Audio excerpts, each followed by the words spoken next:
We can continue with adding base cabinets. Here I drag the 60 centimeter base cabinet into the screen. Since it is my first cabinet, the program will ask me both the door opening direction and where I want to place it since it is the first module.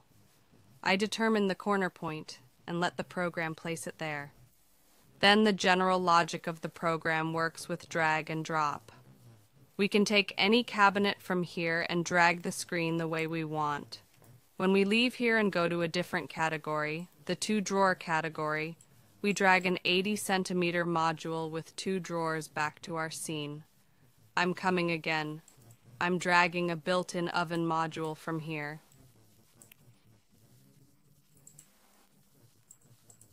The 2-drawer base module again.